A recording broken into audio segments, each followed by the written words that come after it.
Graduate শেষ করায় উপহারের বদলে দেওর দিল প্রেমের প্রস্তাব। আমি বিশ্বাস করতে পারছিলাম না। আমি নার্সিং কোর্স করছিলাম, স্বামী বিরোধিতা করেও আমি ছাড়িনি। দেওর আমাকে প্রতিদিন কলেজে ড্রপ করত। গ্র্যাজুয়েশন ডেতে স্বামী আসেনি, দেওর এসেছিল। সেদিন সবার সামনে দেওর আমাকে একটা সুন্দর পেন্ডেন্ট উপহার দিল।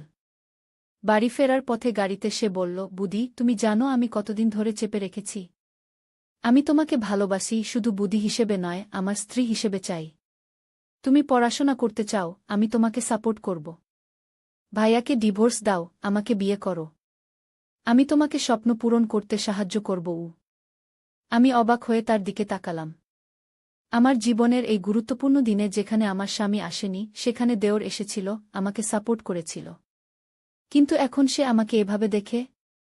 তুমি কি বলছ? আমি চোখ বড় করে জিজ্ঞাসা করলাম। এসব কি রকম কথা?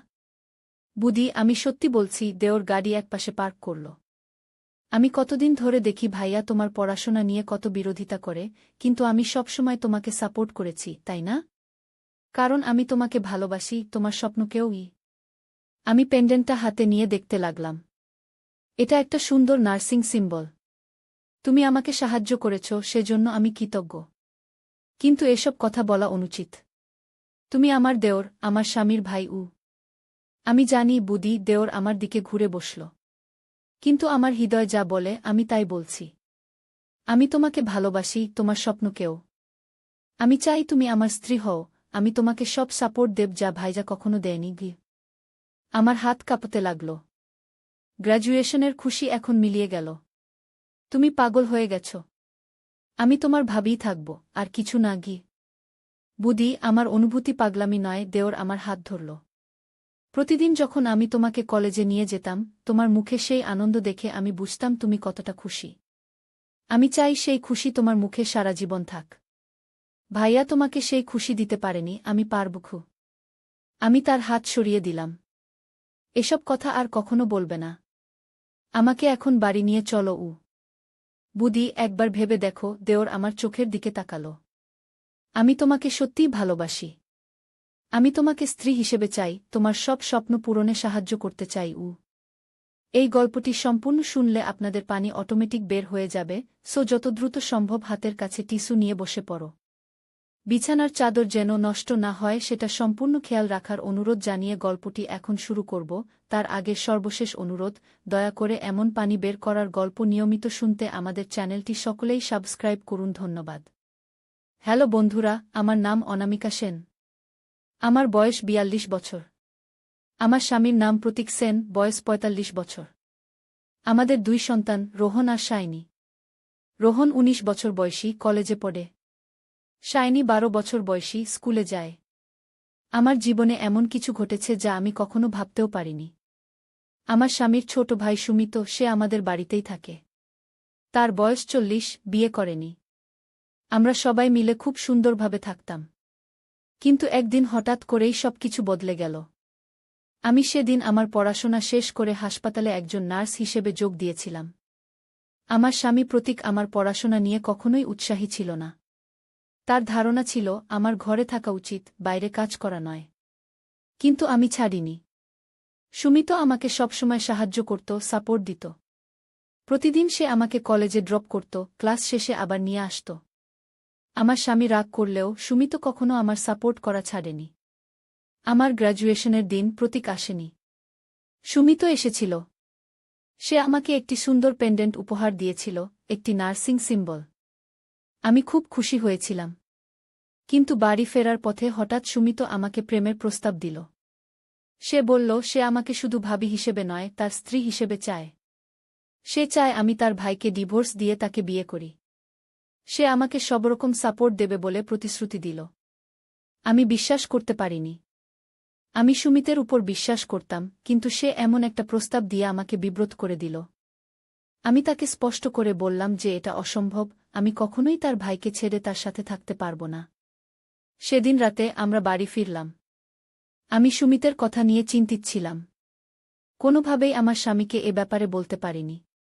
কিন্তু আমি দেখলাম সুমিত আমার সাথে কথা বলছে না, এড়িয়ে যাচ্ছে। পরের দিন সকালে সুমিত কোথায় যেন বেরিয়ে গেল। সারাদিন সে ফিরল না। আমরা চিন্তা করতে লাগলাম। পরের দিন সকালে যখন আমরা ঘুম থেকে উঠলাম দেখি সুমিতের ঘরের দরজা বন্ধ। আমরা ডাকলাম কিন্তু কোনো সাড়া নেই। আমরা দরজা খুলে দেখি ঘরে কেউ নেই। কিন্তু বিছানার উপর একটা চিঠি পাওয়া গেল।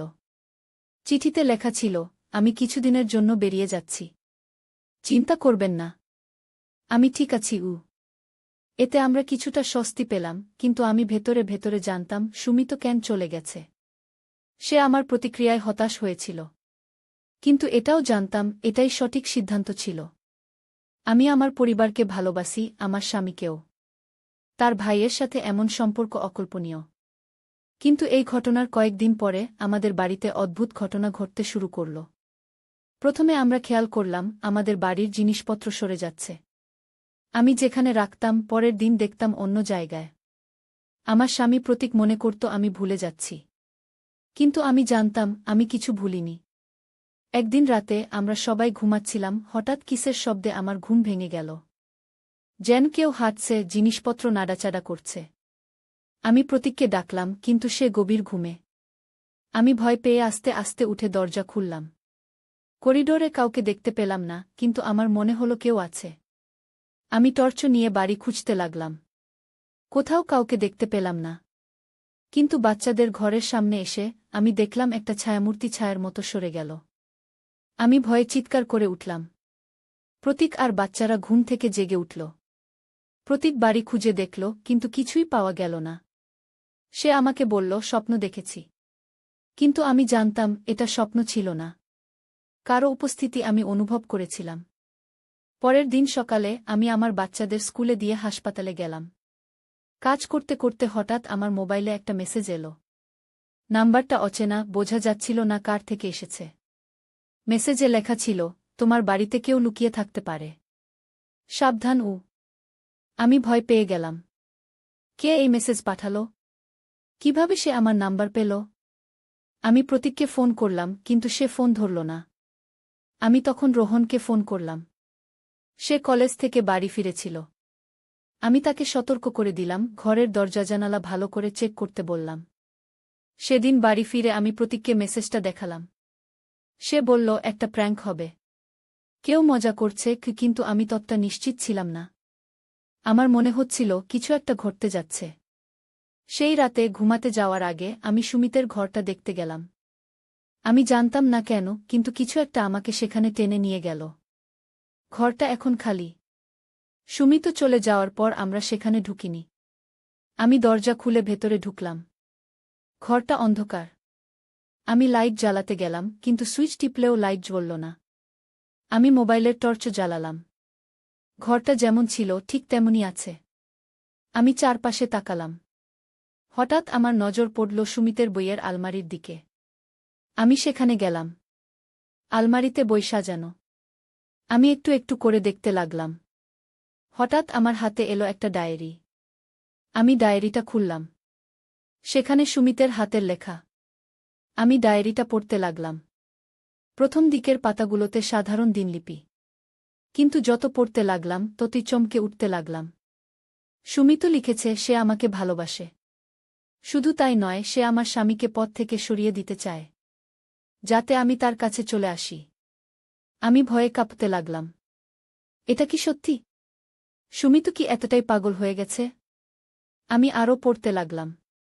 আরেকটা পাতায় সে লিখেছে আমি আমার ভাইয়ের উপর প্রতিশোধ নেব। সে আমার থেকে সবকিছু কেড়ে নিয়েছে। আমি প্রমাণ করে দেখাবো যে আমি তার চেয়ে ভালো। এগুলো পরে আমি আরও ভয় পেলাম। আমি ডায়েরিটা বন্ধ করে রাখতে যাব, হঠাৎ পেছনে একটা শব্দ হল। আমি চমকে উঠে পেছনে তাকালাম। কেউ নেই। আমি দ্রুত ঘর থেকে বেরিয়ে এলাম। ডায়েরিটা আমি নিয়ে এলাম। আমার স্বামীকে দেখাতে হবে। কিন্তু সেদিন প্রতীক দেরিতে বাড়ি ফিরল। আমি ততক্ষণে ডায়েরিটা আমার ড্রেসিং টেবিলের ড্রয়ারে লুকিয়ে রেখেছিলাম। আমি ভাবলাম কাল সকালে দেখাব। কিন্তু পরের দিন সকালে যখন আমি ড্রয়ার খুললাম, ডায়েরিটা ছিল না। আমি অবাক হয়ে সবখানে খুঁজলাম, কিন্তু পেলাম না। আমি ভয় পেয়ে গেলাম। কে নিয়েছে? কিভাবে নিল? আমার মনে হলো হয়তো সুমিত বাড়িতে ফিরে এসেছে। সে কোথাও লুকিয়ে আছে। আমি প্রতীককে কিছু বললাম না। সে আমাকে পাগল ভাববে। আমি নিজেই খুঁজে বের করতে চাইলাম। সেদিন হাসপাতাল থেকে ফেরার পর আমি গোপনে বাড়ির সবখানে খুঁজলাম। বেসমেন্ট, ছাদ, সব ঘর। কিন্তু কিছুই পেলাম না। রাতে ঘুমাতে যাওয়ার সময় আমি আবারও সেই শব্দ শুনলাম। কেউ হাঁটছে। আমি প্রতীককে ডাকলাম। এবার সে জেগে উঠল। আমরা দুজনে মিলে বাড়ি খুঁজলাম। কিন্তু কাউকে পাওয়া গেল না। পরের দিন আমি হাসপাতালে ছিলাম। একজন নতুন রোগী ভর্তি হল। আমি রুটিন অনুযায়ী তার যত্ন নিচ্ছিলাম। হঠাৎ সে আমার হাত ধরে বলল, আপনি বিপদে আছেন। সাবধান। আমি অবাক হয়ে তার দিকে তাকালাম। সে অচেনা। তার চোখে অদ্ভুত চাহনি। আমি জিজ্ঞেস করলাম, আপনি কি বলছেন? আমি কি আপনাকে চিনি? সে আমার দিকে তাকিয়ে বলল, আপনার দেওর, সে ফিরে এসেছে। সে আপনার পরিবারকে ধ্বংস করতে চায়। আমি স্তব্ধ হয়ে গেলাম। এই লোক কিভাবে জানে আমার দেওরের কথা? আমি তার দিকে তাকিয়ে রইলাম। সে চোখ বন্ধ করে ফেলল। আমি ভাবলাম হয়তো সে সত্যিই অসুস্থ, প্রলাপ বকছে। কিন্তু কিভাবে সে আমার দেওরের কথা জানল? আমি সারাদিন অস্থির ছিলাম। বাড়ি ফেরার পথে আমি আমার গাড়ি পার্ক করলাম।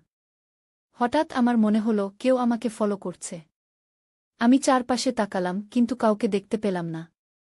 আমি দ্রুত বাড়ির দিকে হাঁটতে লাগলাম। বাড়িতে ঢুকে আমি দেখলাম আমার রোহন আর শাইনি টিভি দেখছে। আমি জিজ্ঞেস করলাম, তোমাদের বাবা কোথায়? রোহন বলল, বাবা এখনো অফিস থেকে ফেরেনি। আমি বললাম, আচ্ছা, আমি খাবার বানাচ্ছি। তোমরা একটু পরে এসো। আমি রান্নাঘরে গেলাম। ফ্রিজ খুলে কিছু বের করতে যাব, হঠাৎ একটা কাগজ দেখতে পেলাম ফ্রিজের উপর। আমি কাগজটা তুলে নিলাম। তাতে লেখা, আমি তোমাদের বাড়িতে আছি। তোমরা আমাকে দেখতে পাবে না, কিন্তু আমি তোমাদের সবাইকে দেখতে পাই। অনামিকা, তুমি আমাকে ফিরিয়ে দাওনি। এখন আমি তোমাকে প্রমাণ করে দেখাবো আমি কতটা ভালোবাসি। আমি হাত থেকে কাগজটা ফেলে দিলাম। এটা সুমিতের হাতের লেখা। সে আমাদের বাড়িতে। কোথায়? কিভাবে? আমি ভয়ে কাঁপতে লাগলাম। কি করব? প্রতীককে বলবো? পুলিশে যাব? আমি ধীরে ধীরে নিজেকে সামলে নিলাম। প্রথমে বাচ্চাদের নিরাপদ রাখতে হবে। আমি রোহন আর শাইনিকে ডাকলাম। ওরা রান্নাঘরে এলো। আমি বললাম, তোমরা আমার সাথে বাড়ি থেকে বেরিয়ে যাবে এখনই। রোহন অবাক হয়ে জিজ্ঞেস করল, কেন মা? কি হয়েছে? কিছু হয়নি বাবা। আমি কষ্ট করে হাসলাম। একটু কাজে বেরোতে হবে। চলো। আমি বাচ্চাদের নিয়ে গাড়িতে উঠলাম। আমি সোজা আমার মায়ের বাড়িতে চলে গেলাম। মায়ের বাড়িতে পৌঁছে আমি বাচ্চাদের দিলাম, তারপর বললাম, মা, আজ ওরা তোমার এখানে থাকবে। আমার একটু জরুরি কাজ আছে। মা জিজ্ঞেস করল, কি হয়েছে মা? তোমার মুখ ফ্যাকাশে লাগছে। কিছু না মা, প্রতীকের সাথে একটু কথা আছে। আমি রাতে ফিরে আসব। আমি দ্রুত বাড়ি ফিরলাম। প্রতীক এসে গেছে। সে আমার জন্য অপেক্ষা করছিল। আমি ঢুকতেই সে জিজ্ঞেস করল, বাচ্চারা কোথায়? কেন তুমি ওদের নিয়ে গেলে? কি হয়েছে? আমি হাত থেকে সেই কাগজটা প্রতীকের দিকে বাড়িয়ে দিলাম। সে কাগজটা পড়ল। তার মুখ পাংশু হয়ে গেল। এটা এটা কি? সে ভয়ে বলল। সুমিত, আমি বললাম। সে বাড়িতে আছে। আমাদের বাড়িতে। কোথাও লুকিয়ে আছে। প্রতীক বিশ্বাস করতে পারছিল না। কিভাবে সম্ভব? সে তো চলে গেছে। না, আমি বললাম। সে আমাদের বাড়িতেই আছে। গত কয়েকদিন ধরে আমি অনুভব করছিলাম শব্দ, জিনিসপত্র সরে যাওয়া। এসব সেই করেছে। আমি তখন প্রতীককে সব খুলে বললাম। সুমিতের প্রেমের প্রস্তাব, ডায়েরি, হাসপাতালের রোগীর কথা, সবকিছু। প্রতীক আমার কথা শুনে স্তব্ধ হয়ে গেল। সে বিশ্বাস করতে পারছিল না যে তার ভাই এতটা নেমে যেতে পারে। আমরা পুলিশে যাব, প্রতীক বলল। কিন্তু আগে আমাদের বাড়ি চেক করতে হবে, আমি বললাম। সুমিত কোথায় লুকিয়ে আছে তা জানতে হবে। আমরা দুজনে মিলে পুরো বাড়ি খুঁজলাম। কিন্তু কোথাও সুমিতকে পাওয়া গেল না। প্রতীক বলল, হয়তো সে এখন বাড়িতে নেই। বাইরে গেছে। কিন্তু ফিরে আসবে। আমরা ঠিক করলাম আমরা অপেক্ষা করব। যখন সুমিত ফিরবে আমরা তাকে ধরব। প্রতীক প্রতিটি দরজা, জানালা চেক করল। সবকিছু লক করা হলো। আমরা অপেক্ষা করতে লাগলাম। রাত হয়ে গেল। আমাদের ঘুম আসছিল না। হঠাৎ আবার সেই শব্দ। কেউ হাঁটছে। প্রতীক আমার হাত চেপে ধরল। আমরা দুজনেই শব্দের দিকে মনোযোগ দিলাম। শব্দটা উপরের ফ্লোর থেকে আসছিল। প্রতীক আস্তে আস্তে উঠল। সে হাতে একটা বেসবল ব্যাট নিল। আমিও তার পেছনে পেছনে উপরে উঠলাম। শব্দটা সুমিতের ঘর থেকে আসছিল। আমরা ধীরে ধীরে এগিয়ে গেলাম। প্রতীক দরজা খোলার আগে আমার দিকে তাকাল। আমি মাথা নাড়লাম। সে দরজাটা জোরে ধাক্কা দিয়ে খুলল। আমরা ভেতরে ঢুকলাম। ঘরটা অন্ধকার। প্রতীক লাইট জ্বালাল। কেউ নেই। কিন্তু একটা জানালা খোলা। বাইরের বাতাস ভেতরে আসছে। প্রতীক জানালার কাছে গেল। সে বাইরে তাকাল, কিন্তু অন্ধকারে কিছু দেখা যাচ্ছিল না। সে বাইরে চলে গেছে, প্রতীক বলল। কিন্তু কিভাবে সে ভেতরে ঢুকল? সব দরজা জানালা তো লক করা ছিল। আমরা ঘরে খুঁজতে লাগলাম। হঠাৎ আমার নজর পড়ল আলমারির দিকে। আলমারিটা সরানো। যেন কেউ জোরে ধাক্কা দিয়েছে। আমি প্রতীককে ডাকলাম। আমরা আলমারিটা আরও একটু সরালাম। আমাদের চোখ বড় হয়ে গেল। আলমারির পেছনে দেয়ালে একটা গোপন দরজা। প্রতীক দরজাটা খুলল। ভেতরে একটা সরু গলি। এটা কোথায় যায়? প্রতীক টর্চ নিয়ে ভেতরে ঢুকল। আমি তার পেছনে গেলাম। গলিটা বেসমেন্টের দিকে নেমে গেছে। আমরা ধীরে ধীরে নামতে লাগলাম। নিচে পৌঁছে আমরা একটা ছোট ঘর দেখতে পেলাম। ঘরটা সাজানো। একটা বিছানা, টেবিল, চেয়ার, এমনকি একটা ছোট ফ্রিজ। সুমিত এখানে থাকত, প্রতীক আসতে বলল। আমাদের থেকে লুকিয়ে গিয়ে আমরা ঘরটা খুঁজতে লাগলাম। টেবিলের উপর কিছু কাগজ। প্রতীক সেগুলো দেখতে লাগল। হঠাৎ সে চিৎকার করে উঠল, ওহ মাই গড! আমি দৌড়ে গেলাম। কাগজগুলোতে সব আমাদের পরিবারের ছবি। কিন্তু সেখানে প্রতীকের মুখ কাটা। সেখানে সুমিতের মুখ বসানো। আমি, রোহন, শাইনি আর সুমিত, একটা পরিবারের ছবি। সে পাগল হয়ে গেছে, প্রতীক বলল। সে আমাকে মেরে ফেলতে চায়। হঠাৎ আমরা একটা শব্দ শুনলাম। গোপন দরজাটা বন্ধ হওয়ার শব্দ।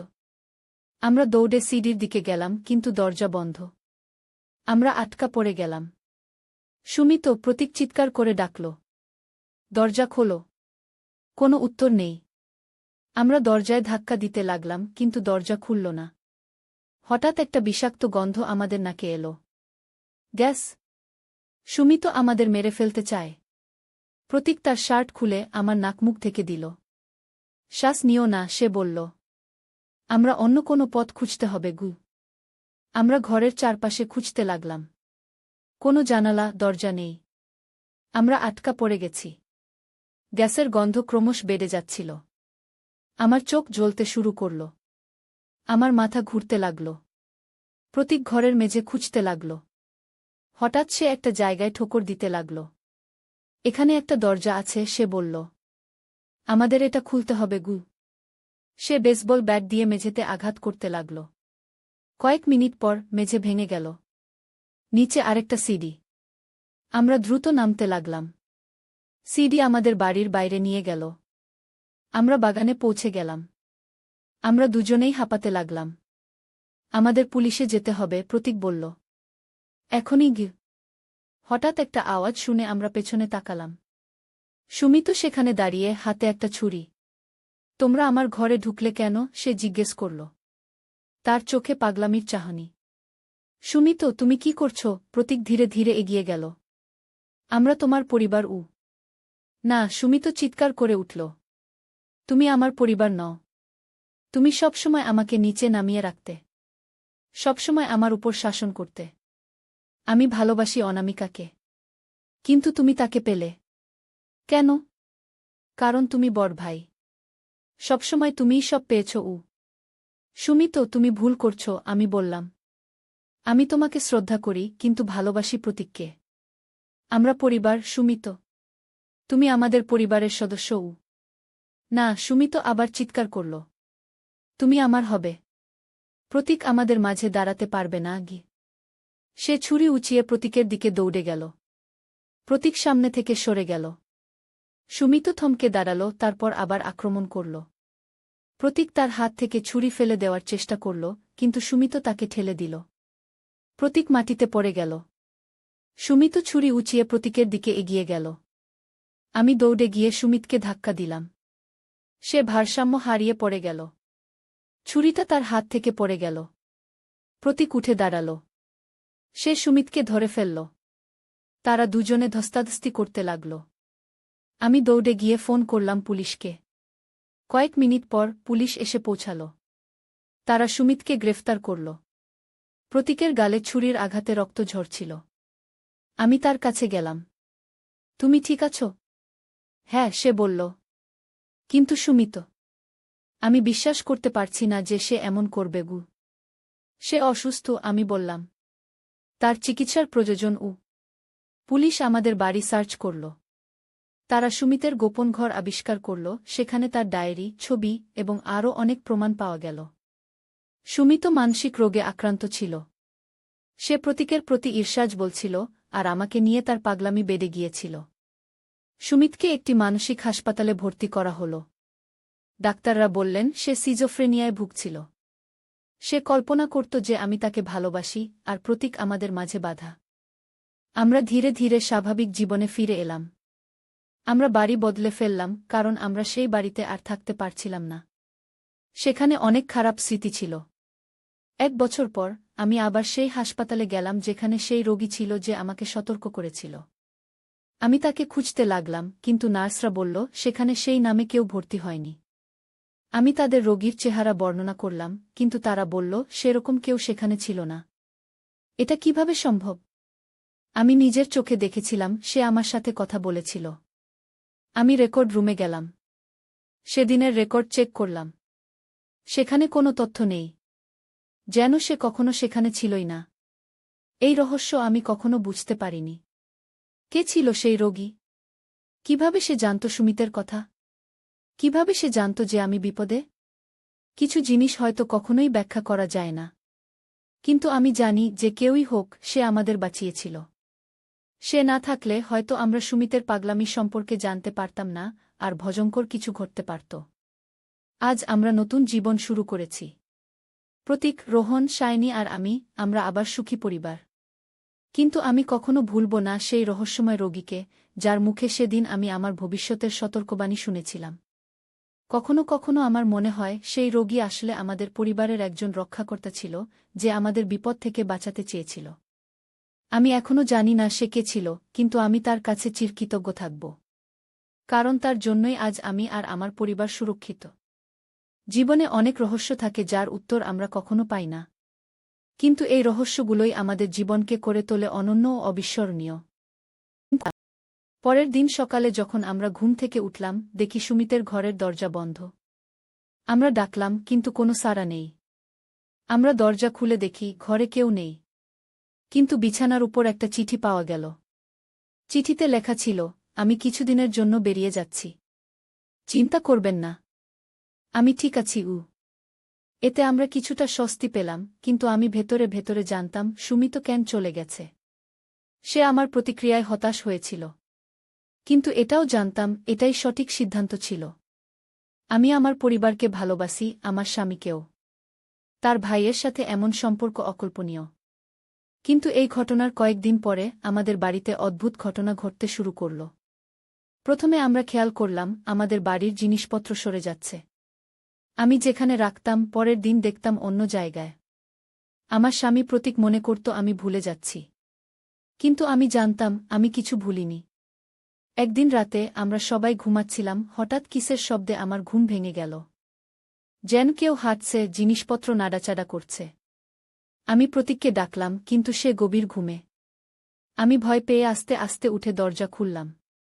করিডোরে কাউকে দেখতে পেলাম না, কিন্তু আমার মনে হলো কেউ আছে। আমি টর্চ নিয়ে বাড়ি খুঁজতে লাগলাম। কোথাও কাউকে দেখতে পেলাম না।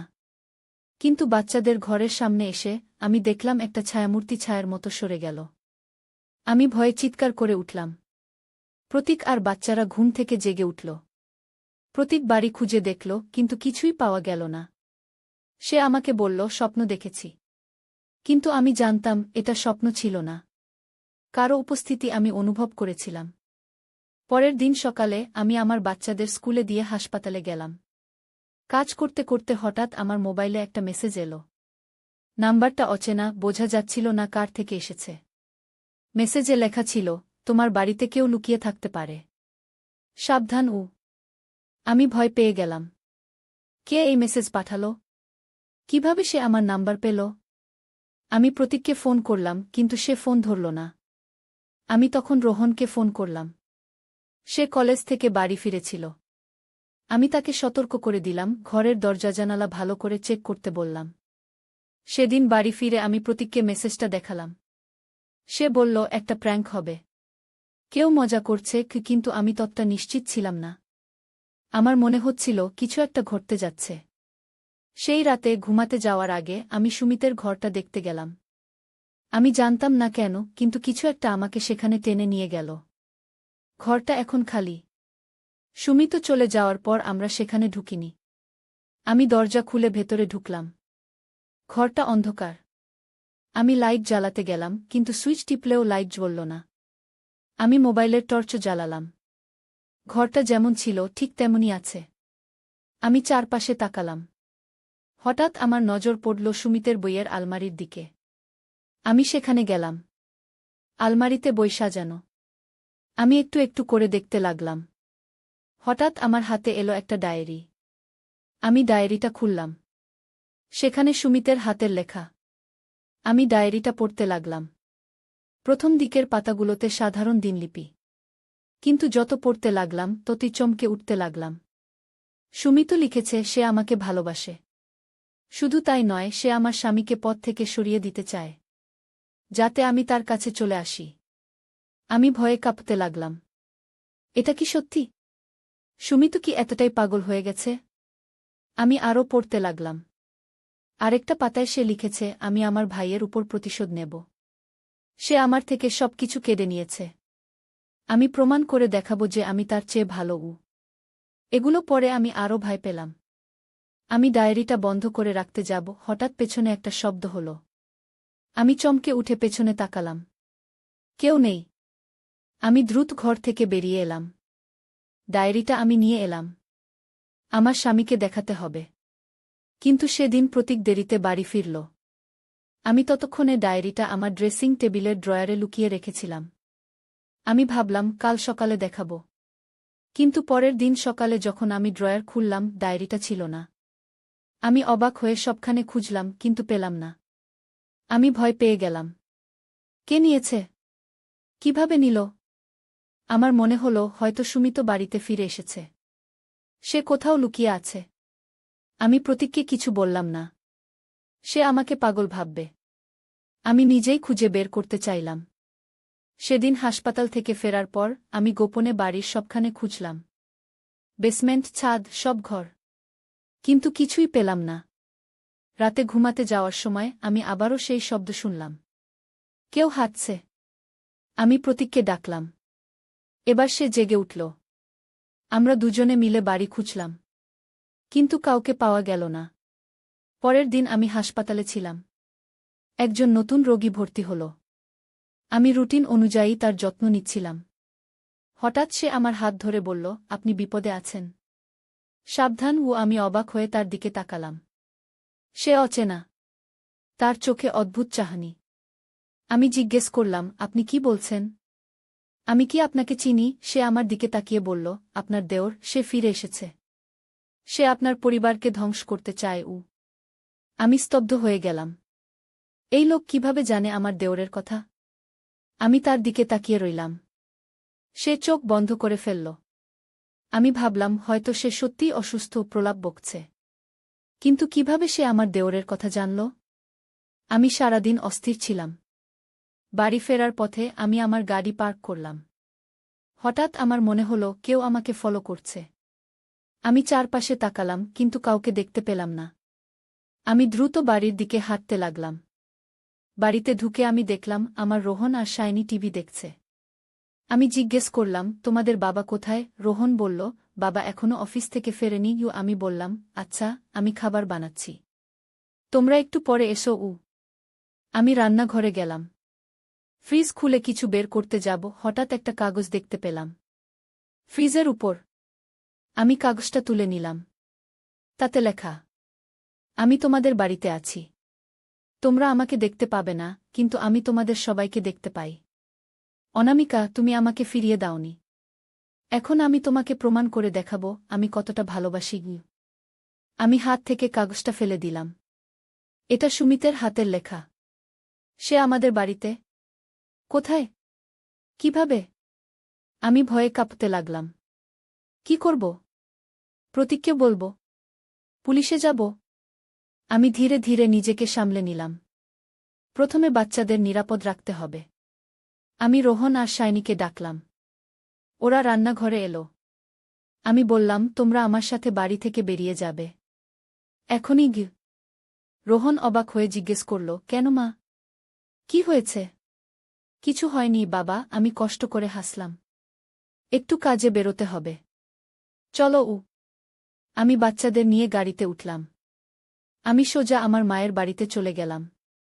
মায়ের বাড়িতে পৌঁছে আমি বাচ্চাদের দিলাম, তারপর বললাম, মা, আজ ওরা তোমার এখানে থাকবে। আমার একটু জরুরি কাজ আছে। মা জিজ্ঞেস করল, কি হয়েছে মা? তোমার মুখ ফ্যাকাশে লাগছে। কিছু না মা, প্রতীকের সাথে একটু কথা আছে। আমি রাতে ফিরে আসব। আমি দ্রুত বাড়ি ফিরলাম। প্রতীক এসে গেছে। সে আমার জন্য অপেক্ষা করছিল। আমি ঢুকতেই সে জিজ্ঞেস করল, বাচ্চারা কোথায়? কেন তুমি ওদের নিয়ে গেলে? কি হয়েছে? আমি হাত থেকে সেই কাগজটা প্রতীকের দিকে বাড়িয়ে দিলাম। সে কাগজটা পড়ল। তার মুখ পাংশু হয়ে গেল। এটা এটা কি? সে ভয়ে বলল। সুমিত, আমি বললাম। সে বাড়িতে আছে। আমাদের বাড়িতে। কোথাও লুকিয়ে আছে। প্রতীক বিশ্বাস করতে পারছিল না। কিভাবে সম্ভব? সে তো চলে গেছে। না, আমি বললাম। সে আমাদের বাড়িতেই আছে। গত কয়েকদিন ধরে আমি অনুভব করছিলাম। শব্দ, জিনিসপত্র সরে যাওয়া। এসব সেই করেছে। আমি তখন প্রতীককে সব খুলে বললাম। সুমিতের প্রেমের প্রস্তাব, ডায়েরি, হাসপাতালের রোগীর কথা, সবকিছু। প্রতীক আমার কথা শুনে স্তব্ধ হয়ে গেল। সে বিশ্বাস করতে পারছিল না যে তার ভাই এতটা নেমে যেতে পারে। আমরা পুলিশে যাব, প্রতীক বলল। কিন্তু আগে আমাদের বাড়ি চেক করতে হবে, আমি বললাম। সুমিত কোথায় লুকিয়ে আছে তা জানতে হবে।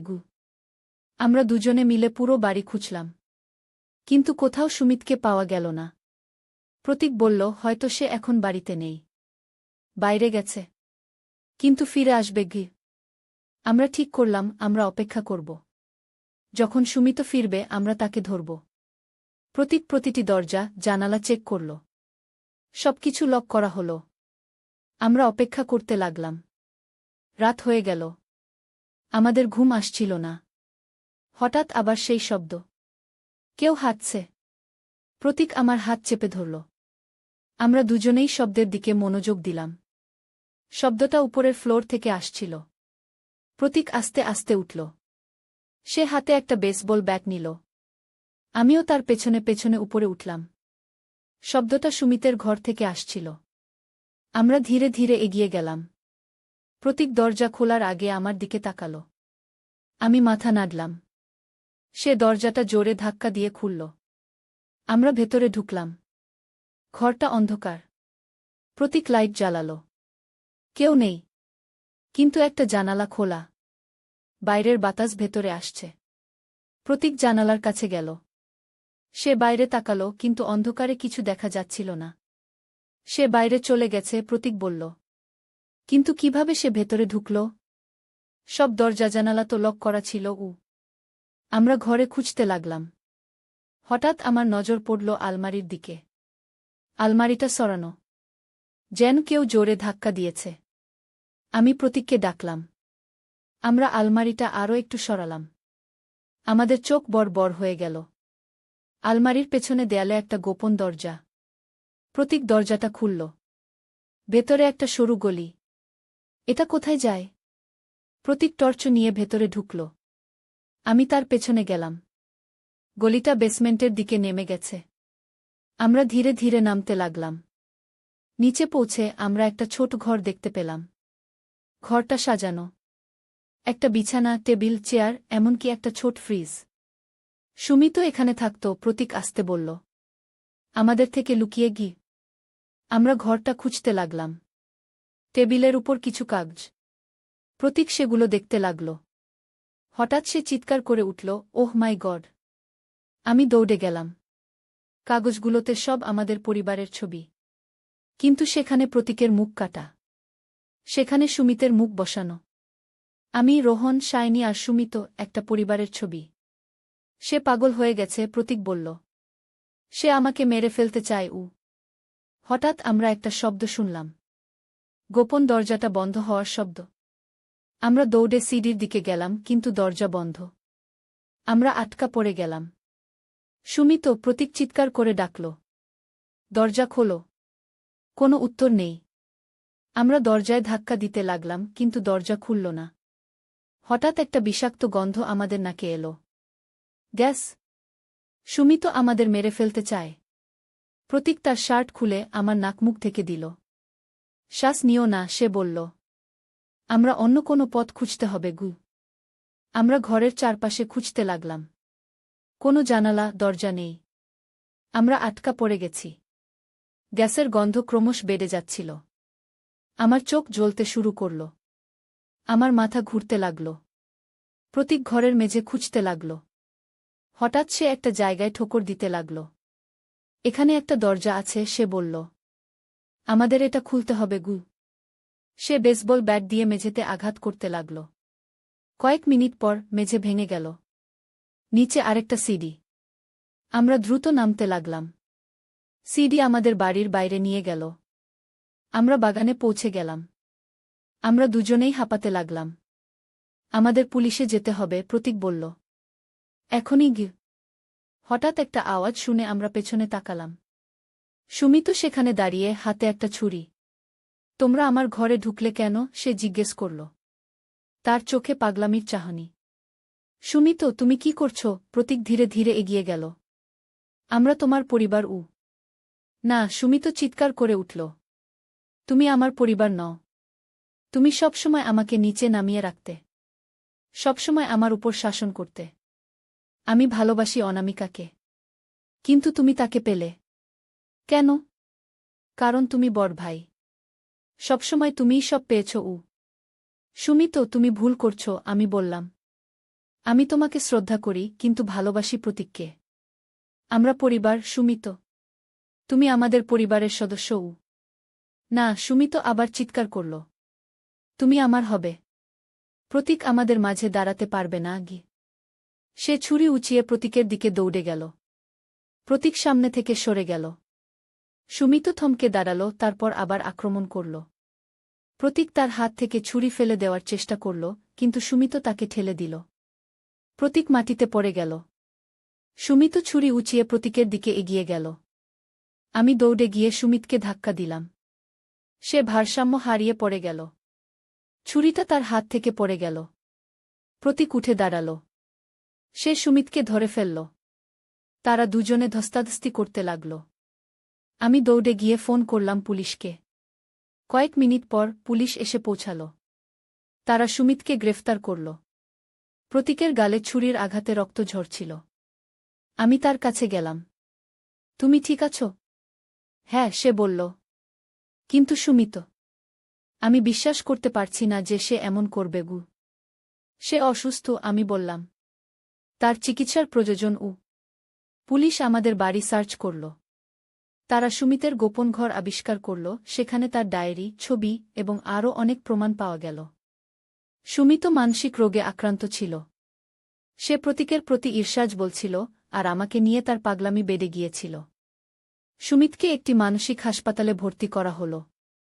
ডাক্তাররা বললেন সে সিজোফ্রেনিয়ায় ভুগছিল। সে কল্পনা করত যে আমি তাকে ভালোবাসি, আর প্রতীক আমাদের মাঝে বাধা। আমরা ধীরে ধীরে স্বাভাবিক জীবনে ফিরে এলাম।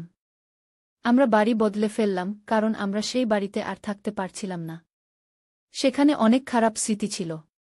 1 বছর পর আমি আবার সেই হাসপাতালে গেলাম যেখানে সেই রোগী ছিল যে আমাকে সতর্ক করেছিল। আমি তাকে খুঁজতে লাগলাম, কিন্তু নার্সরা বলল সেখানে সেই নামে কেউ ভর্তি হয়নি। আমি তাদের রোগীর চেহারা বর্ণনা করলাম, কিন্তু তারা বলল সেরকম কেউ সেখানে ছিল না। এটা কিভাবে সম্ভব? আমি নিজের চোখে দেখেছিলাম সে আমার সাথে কথা বলেছিল। আমি রেকর্ড রুমে গেলাম। সেদিনের রেকর্ড চেক করলাম। সেখানে কোনো তথ্য নেই। যেন সে কখনো সেখানে ছিলই না। এই রহস্য আমি কখনো বুঝতে পারিনি। কে ছিল সেই রোগী? কিভাবে সে জানত সুমিতের কথা? কিভাবে সে জানত যে আমি বিপদে? কিছু জিনিস হয়তো কখনোই ব্যাখ্যা করা যায় না। কিন্তু আমি জানি যে কেউই হোক সে আমাদের বাঁচিয়েছিল। সে না থাকলে হয়তো আমরা সুমিতের পাগলামি সম্পর্কে জানতে পারতাম না, আর ভয়ঙ্কর কিছু ঘটতে পারত। আজ আমরা নতুন জীবন শুরু করেছি। প্রতীক, রোহন, শাইনি আর আমরা আবার সুখী পরিবার। কিন্তু আমি কখনো ভুলব না সেই রহস্যময় রোগীকে, যার মুখে সেদিন আমি আমার ভবিষ্যতের সতর্কবাণী শুনেছিলাম। কখনো কখনো আমার মনে হয় সেই রোগী আসলে আমাদের পরিবারের একজন রক্ষাকর্তা ছিল, যে আমাদের বিপদ থেকে বাঁচাতে চেয়েছিল। আমি এখনো জানি না সে কে ছিল, কিন্তু আমি তার কাছে চিরকৃতজ্ঞ থাকব। কারণ তার জন্যই আজ আমি আর আমার পরিবার সুরক্ষিত। জীবনে অনেক রহস্য থাকে যার উত্তর আমরা কখনো পাই না। কিন্তু এই রহস্যগুলোই আমাদের জীবনকে করে তোলে অনন্য ও অবিস্মরণীয়। পরের দিন সকালে যখন আমরা ঘুম থেকে উঠলাম, দেখি সুমিতের ঘরের দরজা বন্ধ। আমরা ডাকলাম, কিন্তু কোনো সাড়া নেই। আমরা দরজা খুলে দেখি ঘরে কেউ নেই। কিন্তু বিছানার উপর একটা চিঠি পাওয়া গেল। চিঠিতে লেখা ছিল, আমি কিছুদিনের জন্য বেরিয়ে যাচ্ছি। চিন্তা করবেন না। আমি ঠিক আছি। এতে আমরা কিছুটা স্বস্তি পেলাম, কিন্তু আমি ভেতরে ভেতরে জানতাম সুমিত কেন চলে গেছে। সে আমার প্রতিক্রিয়ায় হতাশ হয়েছিল। কিন্তু এটাও জানতাম এটাই সঠিক সিদ্ধান্ত ছিল। আমি আমার পরিবারকে ভালোবাসি, আমার স্বামীকেও। তার ভাইয়ের সাথে এমন সম্পর্ক অকল্পনীয়। কিন্তু এই ঘটনার কয়েকদিন পরে আমাদের বাড়িতে অদ্ভুত ঘটনা ঘটতে শুরু করল। প্রথমে আমরা খেয়াল করলাম আমাদের বাড়ির জিনিসপত্র সরে যাচ্ছে। আমি যেখানে রাখতাম পরের দিন দেখতাম অন্য জায়গায়। আমার স্বামী প্রতীক মনে করত আমি ভুলে যাচ্ছি। কিন্তু আমি জানতাম আমি কিছু ভুলিনি। একদিন রাতে আমরা সবাই ঘুমাচ্ছিলাম, হঠাৎ কিসের শব্দে আমার ঘুম ভেঙে গেল। যেন কেউ হাঁটছে, জিনিসপত্র নাড়াচাড়া করছে। আমি প্রতীককে ডাকলাম, কিন্তু সে গভীর ঘুমে। আমি ভয় পেয়ে আস্তে আস্তে উঠে দরজা খুললাম। করিডোরে কাউকে দেখতে পেলাম না, কিন্তু আমার মনে হলো কেউ আছে। আমি টর্চ নিয়ে বাড়ি খুঁজতে লাগলাম। কোথাও কাউকে দেখতে পেলাম না। কিন্তু বাচ্চাদের ঘরের সামনে এসে আমি দেখলাম একটা ছায়ামূর্তি ছায়ার মতো সরে গেল। আমি ভয়ে চিৎকার করে উঠলাম। প্রতীক আর বাচ্চারা ঘুম থেকে জেগে উঠল। প্রতীক বাড়ি খুঁজে দেখল, কিন্তু কিছুই পাওয়া গেল না। সে আমাকে বলল, স্বপ্ন দেখেছি। কিন্তু আমি জানতাম এটা স্বপ্ন ছিল না। কারো উপস্থিতি আমি অনুভব করেছিলাম। পরের দিন সকালে আমি আমার বাচ্চাদের স্কুলে দিয়ে হাসপাতালে গেলাম। কাজ করতে করতে হঠাৎ আমার মোবাইলে একটা মেসেজ এলো। নাম্বারটা অচেনা, বোঝা যাচ্ছিল না কার থেকে এসেছে। মেসেজে লেখা ছিল, তোমার বাড়িতে কেউ লুকিয়ে থাকতে পারে। সাবধান। আমি ভয় পেয়ে গেলাম। কে এই মেসেজ পাঠালো? কিভাবে সে আমার নাম্বার পেল? আমি প্রতীককে ফোন করলাম, কিন্তু সে ফোন ধরল না। আমি তখন রোহনকে ফোন করলাম। সে কলেজ থেকে বাড়ি ফিরেছিল। আমি তাকে সতর্ক করে দিলাম, ঘরের দরজা জানালা ভালো করে চেক করতে বললাম। সেদিন বাড়ি ফিরে আমি প্রতীককে মেসেজটা দেখালাম। সে বলল একটা প্র্যাঙ্ক হবে। কেউ মজা করছে, কিন্তু আমি ততটা নিশ্চিত ছিলাম না। আমার মনে হচ্ছিল কিছু একটা ঘটতে যাচ্ছে। সেই রাতে ঘুমাতে যাওয়ার আগে আমি সুমিতের ঘরটা দেখতে গেলাম। আমি জানতাম না কেন, কিন্তু কিছু একটা আমাকে সেখানে টেনে নিয়ে গেল। ঘরটা এখন খালি। সুমিত চলে যাওয়ার পর আমরা সেখানে ঢুকিনি। আমি দরজা খুলে ভেতরে ঢুকলাম। ঘরটা অন্ধকার। আমি লাইট জ্বালাতে গেলাম, কিন্তু সুইচ টিপলেও লাইট জ্বলল না। আমি মোবাইলের টর্চ জ্বালালাম। ঘরটা যেমন ছিল ঠিক তেমনই আছে। আমি চারপাশে তাকালাম। হঠাৎ আমার নজর পড়ল সুমিতের বইয়ের আলমারির দিকে। আমি সেখানে গেলাম। আলমারিতে বই সাজানো। আমি একটু একটু করে দেখতে লাগলাম। হঠাৎ আমার হাতে এলো একটা ডায়েরি। আমি ডায়েরিটা খুললাম। সেখানে সুমিতের হাতের লেখা। আমি ডায়েরিটা পড়তে লাগলাম। প্রথম দিকের পাতাগুলোতে সাধারণ দিনলিপি। কিন্তু যত পড়তে লাগলাম ততই চমকে উঠতে লাগলাম। সুমিত লিখেছে সে আমাকে ভালোবাসে। শুধু তাই নয়, সে আমার স্বামীকে পথ থেকে সরিয়ে দিতে চায়, যাতে আমি তার কাছে চলে আসি। আমি ভয়ে কাঁপতে লাগলাম। এটা কি সত্যি? সুমিত কি এতটাই পাগল হয়ে গেছে? আমি আরও পড়তে লাগলাম। আরেকটা পাতায় সে লিখেছে, আমি আমার ভাইয়ের উপর প্রতিশোধ নেব। সে আমার থেকে সবকিছু কেড়ে নিয়েছে। আমি প্রমাণ করে দেখাবো যে আমি তার চেয়ে ভালো। এগুলো পরে আমি আরও ভয় পেলাম। আমি ডায়েরিটা বন্ধ করে রাখতে যাব, হঠাৎ পেছনে একটা শব্দ হল। আমি চমকে উঠে পেছনে তাকালাম। কেউ নেই। আমি দ্রুত ঘর থেকে বেরিয়ে এলাম। ডায়েরিটা আমি নিয়ে এলাম। আমার স্বামীকে দেখাতে হবে। কিন্তু সেদিন প্রতীক দেরিতে বাড়ি ফিরল। আমি ততক্ষণে ডায়েরিটা আমার ড্রেসিং টেবিলের ড্রয়ারে লুকিয়ে রেখেছিলাম। আমি ভাবলাম কাল সকালে দেখাব। কিন্তু পরের দিন সকালে যখন আমি ড্রয়ার খুললাম, ডায়েরিটা ছিল না। আমি অবাক হয়ে সবখানে খুঁজলাম, কিন্তু পেলাম না। আমি ভয় পেয়ে গেলাম। কে নিয়েছে? কিভাবে নিল? আমার মনে হল হয়তো সুমিত বাড়িতে ফিরে এসেছে। সে কোথাও লুকিয়ে আছে। আমি প্রতীককে কিছু বললাম না। সে আমাকে পাগল ভাববে। আমি নিজেই খুঁজে বের করতে চাইলাম। সেদিন হাসপাতাল থেকে ফেরার পর আমি গোপনে বাড়ির সবখানে খুঁজলাম। বেসমেন্ট, ছাদ, সব ঘর। কিন্তু কিছুই পেলাম না। রাতে ঘুমাতে যাওয়ার সময় আমি আবারও সেই শব্দ শুনলাম। কেউ হাঁটছে। আমি প্রতীককে ডাকলাম। এবার সে জেগে উঠল। আমরা দুজনে মিলে বাড়ি খুঁজলাম। কিন্তু কাউকে পাওয়া গেল না। পরের দিন আমি হাসপাতালে ছিলাম। একজন নতুন রোগী ভর্তি হল। আমি রুটিন অনুযায়ী তার যত্ন নিচ্ছিলাম। হঠাৎ সে আমার হাত ধরে বলল, আপনি বিপদে আছেন। সাবধান। আমি অবাক হয়ে তার দিকে তাকালাম। সে অচেনা। তার চোখে অদ্ভুত চাহনি। আমি জিজ্ঞেস করলাম, আপনি কি বলছেন? আমি কি আপনাকে চিনি? সে আমার দিকে তাকিয়ে বলল, আপনার দেওর, সে ফিরে এসেছে। সে আপনার পরিবারকে ধ্বংস করতে চায়। আমি স্তব্ধ হয়ে গেলাম। এই লোক কিভাবে জানে আমার দেওরের কথা? আমি তার দিকে তাকিয়ে রইলাম। সে চোখ বন্ধ করে ফেলল। আমি ভাবলাম হয়তো সে সত্যিই অসুস্থ, প্রলাপ বকছে। কিন্তু কিভাবে সে আমার দেওরের কথা জানল? আমি সারাদিন অস্থির ছিলাম। বাড়ি ফেরার পথে আমি আমার গাড়ি পার্ক করলাম। হঠাৎ আমার মনে হল কেউ আমাকে ফলো করছে। আমি চারপাশে তাকালাম, কিন্তু কাউকে দেখতে পেলাম না। আমি দ্রুত বাড়ির দিকে হাঁটতে লাগলাম।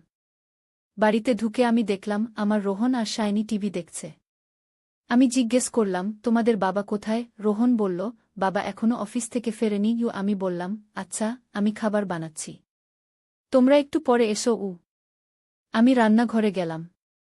ফ্রিজ খুলে কিছু বের করতে যাব, হঠাৎ একটা কাগজ দেখতে পেলাম ফ্রিজের উপর। আমি কাগজটা তুলে নিলাম। তাতে লেখা, আমি তোমাদের বাড়িতে আছি। তোমরা আমাকে দেখতে পাবে না, কিন্তু আমি তোমাদের সবাইকে দেখতে পাই। অনামিকা, তুমি আমাকে ফিরিয়ে দাওনি।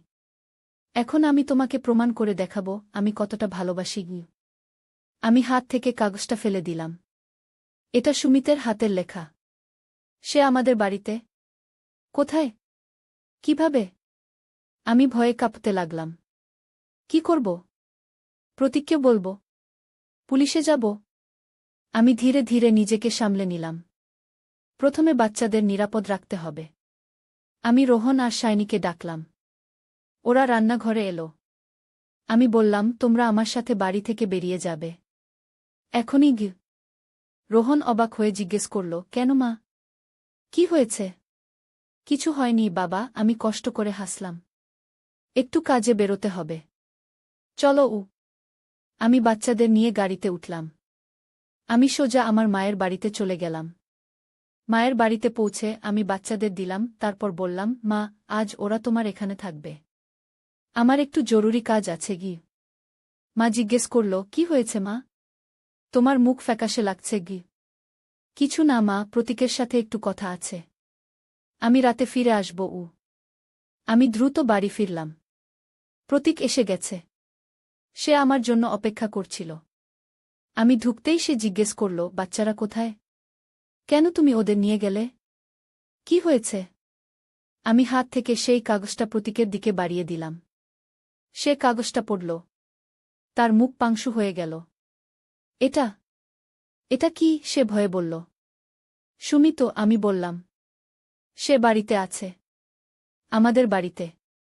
কোথাও লুকিয়ে আছে গি। প্রতীক বিশ্বাস করতে পারছিল না।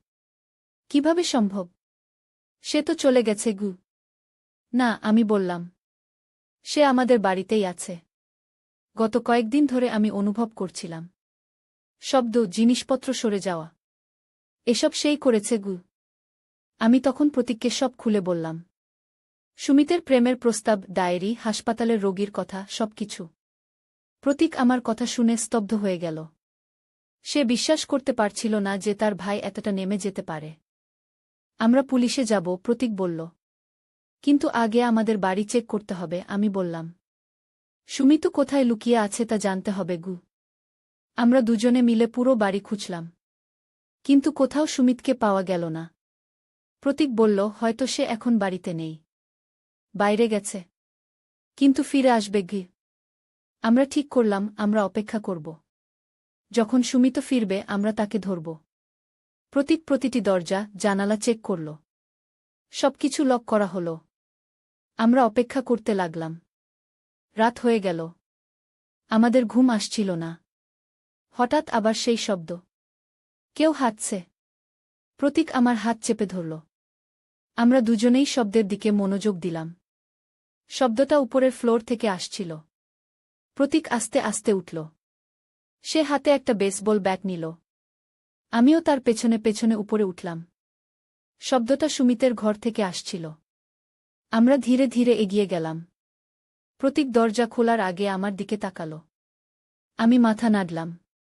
সে দরজাটা জোরে ধাক্কা দিয়ে খুলল। আমরা ভেতরে ঢুকলাম। ঘরটা অন্ধকার। প্রতীক লাইট জ্বালাল। কেউ নেই। কিন্তু একটা জানালা খোলা। বাইরের বাতাস ভেতরে আসছে। প্রতীক জানালার কাছে গেল। সে বাইরে তাকাল, কিন্তু অন্ধকারে কিছু দেখা যাচ্ছিল না। সে বাইরে চলে গেছে, প্রতীক বলল। কিন্তু কিভাবে সে ভেতরে ঢুকল? সব দরজা জানালা তো লক করা ছিল। আমরা ঘরে খুঁজতে লাগলাম। হঠাৎ আমার নজর পড়ল আলমারির দিকে। আলমারিটা সরানো। যেন কেউ জোরে ধাক্কা দিয়েছে। আমি প্রতীককে ডাকলাম। আমরা আলমারিটা আরও একটু সরালাম। আমাদের চোখ বড় হয়ে গেল। আলমারির পেছনে দেয়ালে একটা গোপন দরজা। প্রতীক দরজাটা খুলল।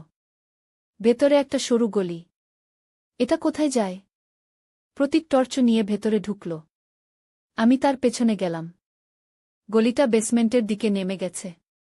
আমরা ধীরে ধীরে নামতে লাগলাম। নিচে পৌঁছে আমরা একটা ছোট ঘর দেখতে পেলাম। ঘরটা সাজানো। একটা বিছানা, টেবিল, চেয়ার, এমনকি একটা ছোট ফ্রিজ। সুমিত এখানে থাকত, প্রতীক আসতে বলল। আমাদের থেকে লুকিয়ে গি। আমরা ঘরটা খুঁজতে লাগলাম। টেবিলের উপর কিছু কাগজ। প্রতীক সেগুলো দেখতে লাগল। হঠাৎ সে চিৎকার করে উঠল, ওহ মাই গড! আমি দৌড়ে গেলাম। কাগজগুলোতে সব আমাদের পরিবারের ছবি। কিন্তু সেখানে প্রতীকের মুখ কাটা। সেখানে সুমিতের মুখ বসানো। আমি, রোহন, শাইনি আর সুমিত, একটা পরিবারের ছবি। সে পাগল হয়ে গেছে, প্রতীক বলল। সে আমাকে মেরে ফেলতে চায়। হঠাৎ আমরা একটা শব্দ শুনলাম। গোপন দরজাটা বন্ধ হওয়ার শব্দ। আমরা দৌড়ে সিঁড়ির দিকে গেলাম, কিন্তু দরজা বন্ধ। আমরা আটকা পড়ে গেলাম। সুমিত, প্রতীক চিৎকার করে ডাকল। দরজা খোলো। কোনো উত্তর নেই। আমরা দরজায় ধাক্কা দিতে লাগলাম, কিন্তু দরজা খুলল না। হঠাৎ একটা বিষাক্ত গন্ধ আমাদের নাকে এলো। গ্যাস! সুমিত আমাদের মেরে ফেলতে চায়। প্রতীক তার শার্ট খুলে আমার নাকমুখ থেকে দিল। শ্বাস নিও না, সে বলল। আমরা অন্য কোনো পথ খুঁজতে হবে গু। আমরা ঘরের চারপাশে খুঁজতে লাগলাম। কোনো জানালা, দরজা নেই। আমরা আটকা পড়ে গেছি। গ্যাসের গন্ধ ক্রমশ বেড়ে যাচ্ছিল। আমার চোখ জ্বলতে শুরু করল। আমার মাথা ঘুরতে লাগল। প্রতীক ঘরের মেঝে খুঁজতে লাগল। হঠাৎ সে একটা জায়গায় ঠোকর দিতে লাগল। এখানে একটা দরজা আছে, সে বলল। আমাদের এটা খুলতে হবে গু। সে বেসবল ব্যাট দিয়ে মেঝেতে আঘাত করতে লাগল। কয়েক মিনিট পর মেঝে ভেঙে গেল। নিচে আরেকটা সিঁড়ি। আমরা দ্রুত নামতে লাগলাম। সিডি আমাদের বাড়ির বাইরে নিয়ে গেল। আমরা বাগানে পৌঁছে গেলাম। আমরা দুজনেই হাঁপাতে লাগলাম। আমাদের পুলিশে যেতে হবে, প্রতীক বলল। এখনই গি। হঠাৎ একটা আওয়াজ শুনে আমরা পেছনে তাকালাম। সুমিত সেখানে দাঁড়িয়ে, হাতে একটা ছুরি। তোমরা আমার ঘরে ঢুকলে কেন? সে জিজ্ঞেস করল। তার চোখে পাগলামির চাহনি। সুমিত, তুমি কি করছ? প্রতীক ধীরে ধীরে এগিয়ে গেল। আমরা তোমার পরিবার। না, সুমিত চিৎকার করে উঠল। তুমি আমার পরিবার নও। তুমি সবসময় আমাকে নিচে নামিয়ে রাখতে, সবসময় আমার উপর শাসন করতে। আমি ভালোবাসি অনামিকাকে। কিন্তু তুমি তাকে পেলে কেন? কারণ তুমি বড় ভাই। সবসময় তুমিই সব পেয়েছ। সুমিত, তুমি ভুল করছ। আমি বললাম। আমি তোমাকে শ্রদ্ধা করি, কিন্তু ভালোবাসি প্রতীককে। আমরা পরিবার, সুমিত। তুমি আমাদের পরিবারের সদস্য। না, সুমিত আবার চিৎকার করল।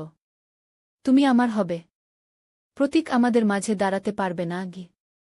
সে ছুরি উঁচিয়ে প্রতীকের দিকে দৌড়ে গেল। প্রতীক সামনে থেকে সরে গেল। সুমিত থমকে দাঁড়াল, তারপর আবার আক্রমণ করল। প্রতীক তার হাত থেকে ছুরি ফেলে দেওয়ার চেষ্টা করল, কিন্তু সুমিত তাকে ঠেলে দিল। প্রতীক মাটিতে পড়ে গেল। সুমিত ছুরি উঁচিয়ে প্রতীকের দিকে এগিয়ে গেল। আমি দৌড়ে গিয়ে সুমিতকে ধাক্কা দিলাম। সে ভারসাম্য হারিয়ে পড়ে গেল। ছুরিটা তার হাত থেকে পড়ে গেল। প্রতীক উঠে দাঁড়াল। সে সুমিতকে ধরে ফেলল। তারা দুজনে ধস্তাধস্তি করতে লাগল। আমি দৌড়ে গিয়ে ফোন করলাম পুলিশকে। কয়েক মিনিট পর পুলিশ এসে পৌঁছাল। তারা সুমিতকে গ্রেফতার করল। প্রতীকের গালে ছুরির আঘাতে রক্ত ঝরছিল। আমি তার কাছে গেলাম। তুমি ঠিক আছো? হ্যাঁ, সে বলল। কিন্তু সুমিত, আমি বিশ্বাস করতে পারছি না যে সে এমন করবে। সে অসুস্থ, আমি বললাম। তার চিকিৎসার প্রয়োজন। পুলিশ আমাদের বাড়ি সার্চ করল। তারা সুমিতের গোপন ঘর আবিষ্কার করল। সেখানে তার ডায়েরি, ছবি এবং আরও অনেক প্রমাণ পাওয়া গেল। সুমিত মানসিক রোগে আক্রান্ত ছিল। সে প্রতীকের প্রতি ঈর্ষাজ বলছিল, আর আমাকে নিয়ে তার পাগলামি বেড়ে গিয়েছিল। সুমিতকে একটি মানসিক হাসপাতালে ভর্তি করা হল। ডাক্তাররা বললেন সে সিজোফ্রেনিয়ায় ভুগছিল। সে কল্পনা করত যে আমি তাকে ভালোবাসি, আর প্রতীক আমাদের মাঝে বাধা। আমরা ধীরে ধীরে স্বাভাবিক জীবনে ফিরে এলাম। আমরা বাড়ি বদলে ফেললাম, কারণ আমরা সেই বাড়িতে আর থাকতে পারছিলাম না। সেখানে অনেক খারাপ স্মৃতি ছিল। 1 বছর পর আমি আবার সেই হাসপাতালে গেলাম যেখানে সেই রোগী ছিল যে আমাকে সতর্ক করেছিল। আমি তাকে খুঁজতে লাগলাম, কিন্তু নার্সরা বলল সেখানে সেই নামে কেউ ভর্তি হয়নি। আমি তাদের রোগীর চেহারা বর্ণনা করলাম, কিন্তু তারা বলল সেরকম কেউ সেখানে ছিল না। এটা কিভাবে সম্ভব? আমি নিজের চোখে দেখেছিলাম, সে আমার সাথে কথা বলেছিল। আমি রেকর্ড রুমে গেলাম। সেদিনের রেকর্ড চেক করলাম। সেখানে কোনো তথ্য নেই। যেন সে কখনো সেখানে ছিলই না। এই রহস্য আমি কখনো বুঝতে পারিনি। কে ছিল সেই রোগী? কিভাবে সে জানত সুমিতের কথা? কিভাবে সে জানত যে আমি বিপদে? কিছু জিনিস হয়তো কখনোই ব্যাখ্যা করা যায় না। কিন্তু আমি জানি যে কেউই হোক, সে আমাদের বাঁচিয়েছিল। সে না থাকলে হয়তো আমরা সুমিতের পাগলামি সম্পর্কে জানতে পারতাম না, আর ভয়ঙ্কর কিছু ঘটতে পারত। আজ আমরা নতুন জীবন শুরু করেছি। প্রতীক, রোহন, শাইনি আর আমরা আবার সুখী পরিবার। কিন্তু আমি কখনো ভুলব না সেই রহস্যময় রোগীকে, যার মুখে সেদিন আমি আমার ভবিষ্যতের সতর্কবাণী শুনেছিলাম। কখনো কখনো আমার মনে হয় সেই রোগী আসলে আমাদের পরিবারের একজন রক্ষাকর্তা ছিল, যে আমাদের বিপদ থেকে বাঁচাতে চেয়েছিল। আমি এখনো জানি না সে কে ছিল, কিন্তু আমি তার কাছে চিরকৃতজ্ঞ থাকব। কারণ তার জন্যই আজ আমি আর আমার পরিবার সুরক্ষিত।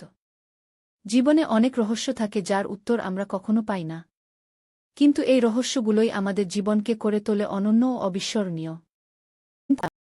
পরের দিন সকালে যখন আমরা ঘুম থেকে উঠলাম, দেখি সুমিতের ঘরের দরজা বন্ধ। আমরা ডাকলাম, কিন্তু কোনো সাড়া নেই। আমরা দরজা খুলে দেখি ঘরে কেউ নেই। কিন্তু বিছানার উপর একটা চিঠি পাওয়া গেল। চিঠিতে লেখা ছিল, আমি কিছুদিনের জন্য বেরিয়ে যাচ্ছি। চিন্তা করবেন না। আমি ঠিক আছি। এতে আমরা কিছুটা স্বস্তি পেলাম, কিন্তু আমি ভেতরে ভেতরে জানতাম সুমিত কেন চলে গেছে। সে আমার প্রতিক্রিয়ায় হতাশ হয়েছিল। কিন্তু এটাও জানতাম এটাই সঠিক সিদ্ধান্ত ছিল।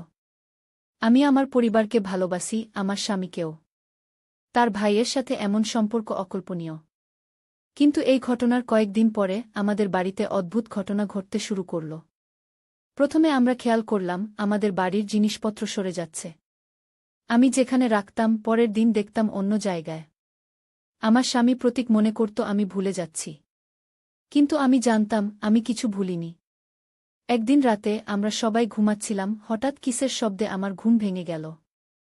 যেন কেউ হাঁটছে, জিনিসপত্র নাড়াচাড়া করছে। আমি প্রতীককে ডাকলাম, কিন্তু সে গভীর ঘুমে।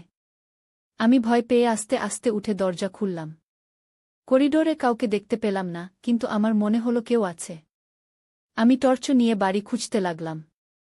কোথাও কাউকে দেখতে পেলাম না। কিন্তু বাচ্চাদের ঘরের সামনে এসে আমি দেখলাম একটা ছায়ামূর্তি ছায়ার মতো সরে গেল। আমি ভয়ে চিৎকার করে উঠলাম। প্রতীক আর বাচ্চারা ঘুম থেকে জেগে উঠল। প্রতীক বাড়ি খুঁজে দেখল, কিন্তু কিছুই পাওয়া গেল না। সে আমাকে বলল, স্বপ্ন দেখেছি। কিন্তু আমি জানতাম এটা স্বপ্ন ছিল না। কারো উপস্থিতি আমি অনুভব করেছিলাম। পরের দিন সকালে আমি আমার বাচ্চাদের স্কুলে দিয়ে হাসপাতালে গেলাম। কাজ করতে করতে হঠাৎ আমার মোবাইলে একটা মেসেজ এলো। নাম্বারটা অচেনা, বোঝা যাচ্ছিল না কার থেকে এসেছে।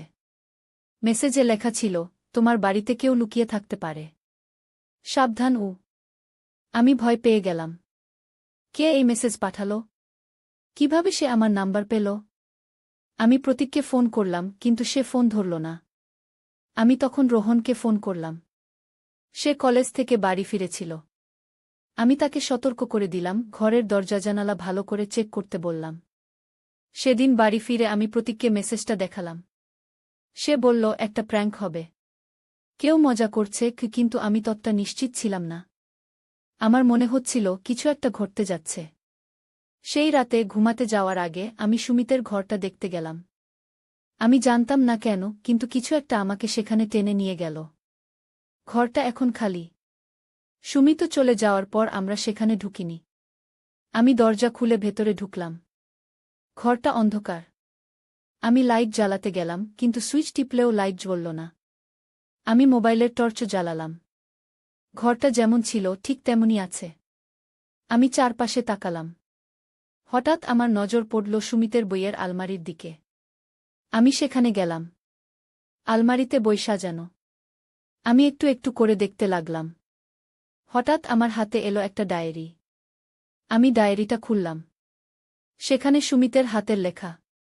আমি ডায়েরিটা পড়তে লাগলাম। প্রথম দিকের পাতাগুলোতে সাধারণ দিনলিপি। কিন্তু যত পড়তে লাগলাম ততই চমকে উঠতে লাগলাম। সুমিত লিখেছে সে আমাকে ভালোবাসে। শুধু তাই নয়, সে আমার স্বামীকে পথ থেকে সরিয়ে দিতে চায়, যাতে আমি তার কাছে চলে আসি। আমি ভয়ে কাঁপতে লাগলাম। এটা কি সত্যি? সুমিত কি এতটাই পাগল হয়ে গেছে? আমি আরও পড়তে লাগলাম। আরেকটা পাতায় সে লিখেছে আমি আমার ভাইয়ের উপর প্রতিশোধ নেব। সে আমার থেকে সবকিছু কেড়ে নিয়েছে। আমি প্রমাণ করে দেখাবো যে আমি তার চেয়ে ভালো। এগুলো পরে আমি আরও ভয় পেলাম। আমি ডায়েরিটা বন্ধ করে রাখতে যাব, হঠাৎ পেছনে একটা শব্দ হল। আমি চমকে উঠে পেছনে তাকালাম। কেউ নেই। আমি দ্রুত ঘর থেকে বেরিয়ে এলাম। ডায়েরিটা আমি নিয়ে এলাম। আমার স্বামীকে দেখাতে হবে। কিন্তু সেদিন প্রতীক দেরিতে বাড়ি ফিরল। আমি ততক্ষণে ডায়েরিটা আমার ড্রেসিং টেবিলের ড্রয়ারে লুকিয়ে রেখেছিলাম। আমি ভাবলাম কাল সকালে দেখাব। কিন্তু পরের দিন সকালে যখন আমি ড্রয়ার খুললাম, ডায়েরিটা ছিল না। আমি অবাক হয়ে সবখানে খুঁজলাম, কিন্তু পেলাম না। আমি ভয় পেয়ে গেলাম। কে নিয়েছে? কিভাবে নিল? আমার মনে হলো হয়তো সুমিত বাড়িতে ফিরে এসেছে। সে কোথাও লুকিয়ে আছে। আমি প্রতীককে কিছু বললাম না। সে আমাকে পাগল ভাববে। আমি নিজেই খুঁজে বের করতে চাইলাম। সেদিন হাসপাতাল থেকে ফেরার পর আমি গোপনে বাড়ির সবখানে খুঁজলাম। বেসমেন্ট, ছাদ, সব ঘর। কিন্তু কিছুই পেলাম না। রাতে ঘুমাতে যাওয়ার সময় আমি আবারও সেই শব্দ শুনলাম। কেউ হাঁটছে। আমি প্রতীককে ডাকলাম। এবার সে জেগে উঠল। আমরা দুজনে মিলে বাড়ি খুঁজলাম। কিন্তু কাউকে পাওয়া গেল না। পরের দিন আমি হাসপাতালে ছিলাম। একজন নতুন রোগী ভর্তি হল। আমি রুটিন অনুযায়ী তার যত্ন নিচ্ছিলাম। হঠাৎ সে আমার হাত ধরে বলল, আপনি বিপদে আছেন। সাবধান। আমি অবাক হয়ে তার দিকে তাকালাম। সে অচেনা। তার চোখে অদ্ভুত চাহনি। আমি জিজ্ঞেস করলাম, আপনি কি বলছেন? আমি কি আপনাকে চিনি? সে আমার দিকে তাকিয়ে বলল, আপনার দেওর, সে ফিরে এসেছে। সে আপনার পরিবারকে ধ্বংস করতে চায়। আমি স্তব্ধ হয়ে গেলাম। এই লোক কিভাবে জানে আমার দেওরের কথা? আমি তার দিকে তাকিয়ে রইলাম। সে চোখ বন্ধ করে ফেলল। আমি ভাবলাম হয়তো সে সত্যিই অসুস্থ, প্রলাপ বকছে। কিন্তু কিভাবে সে আমার দেওরের কথা জানল? আমি সারাদিন অস্থির ছিলাম। বাড়ি ফেরার পথে আমি আমার গাড়ি পার্ক করলাম। হঠাৎ আমার মনে হলো কেউ আমাকে ফলো করছে। আমি চারপাশে তাকালাম, কিন্তু কাউকে দেখতে পেলাম না। আমি দ্রুত বাড়ির দিকে হাঁটতে লাগলাম। বাড়িতে ঢুকে আমি দেখলাম আমার রোহন আর শাইনি টিভি দেখছে। আমি জিজ্ঞেস করলাম, তোমাদের বাবা কোথায়? রোহন বলল, বাবা এখনো অফিস থেকে ফেরেনি। আমি বললাম, আচ্ছা, আমি খাবার বানাচ্ছি। তোমরা একটু পরে এসো। আমি রান্নাঘরে গেলাম। ফ্রিজ খুলে কিছু বের করতে যাব, হঠাৎ একটা কাগজ দেখতে পেলাম ফ্রিজের উপর। আমি কাগজটা তুলে নিলাম। তাতে লেখা, আমি তোমাদের বাড়িতে আছি। তোমরা আমাকে দেখতে পাবে না, কিন্তু আমি তোমাদের সবাইকে দেখতে পাই। অনামিকা, তুমি আমাকে ফিরিয়ে দাওনি। এখন আমি তোমাকে প্রমাণ করে দেখাবো আমি কতটা ভালোবাসি। আমি হাত থেকে কাগজটা ফেলে দিলাম। এটা সুমিতের হাতের লেখা। সে আমাদের বাড়িতে। কোথায়? কিভাবে? আমি ভয়ে কাঁপতে লাগলাম। কি করব? প্রতীককে বলবো? পুলিশে যাব? আমি ধীরে ধীরে নিজেকে সামলে নিলাম। প্রথমে বাচ্চাদের নিরাপদ রাখতে হবে। আমি রোহন আর শাইনিকে ডাকলাম। ওরা রান্নাঘরে এলো। আমি বললাম, তোমরা আমার সাথে বাড়ি থেকে বেরিয়ে যাবে এখনই। রোহন অবাক হয়ে জিজ্ঞেস করল, কেন মা? কি হয়েছে? কিছু হয়নি বাবা। আমি কষ্ট করে হাসলাম। একটু কাজে বেরোতে হবে। চলো। আমি বাচ্চাদের নিয়ে গাড়িতে উঠলাম। আমি সোজা আমার মায়ের বাড়িতে চলে গেলাম। মায়ের বাড়িতে পৌঁছে আমি বাচ্চাদের দিলাম, তারপর বললাম, মা, আজ ওরা তোমার এখানে থাকবে। আমার একটু জরুরি কাজ আছে। মা জিজ্ঞেস করল, কি হয়েছে মা? তোমার মুখ ফ্যাকাশে লাগছে। কিছু না মা, প্রতীকের সাথে একটু কথা আছে। আমি রাতে ফিরে আসব। আমি দ্রুত বাড়ি ফিরলাম। প্রতীক এসে গেছে। সে আমার জন্য অপেক্ষা করছিল। আমি ঢুকতেই সে জিজ্ঞেস করল, বাচ্চারা কোথায়? কেন তুমি ওদের নিয়ে গেলে? কি হয়েছে? আমি হাত থেকে সেই কাগজটা প্রতীকের দিকে বাড়িয়ে দিলাম। সে কাগজটা পড়ল। তার মুখ পাংশু হয়ে গেল। এটা এটা কি? সে ভয়ে বলল। সুমিত, আমি বললাম। সে বাড়িতে আছে। আমাদের বাড়িতে। কোথাও লুকিয়ে আছে। প্রতীক বিশ্বাস করতে পারছিল না। কিভাবে সম্ভব? সে তো চলে গেছে। না, আমি বললাম। সে আমাদের বাড়িতেই আছে। গত কয়েকদিন ধরে আমি অনুভব করছিলাম শব্দ, জিনিসপত্র সরে যাওয়া। এসব সেই করেছে। আমি তখন প্রতীককে সব খুলে বললাম। সুমিতের প্রেমের প্রস্তাব, ডায়েরি, হাসপাতালের রোগীর কথা, সবকিছু। প্রতীক আমার কথা শুনে স্তব্ধ হয়ে গেল। সে বিশ্বাস করতে পারছিল না যে তার ভাই এতটা নেমে যেতে পারে। আমরা পুলিশে যাব, প্রতীক বলল।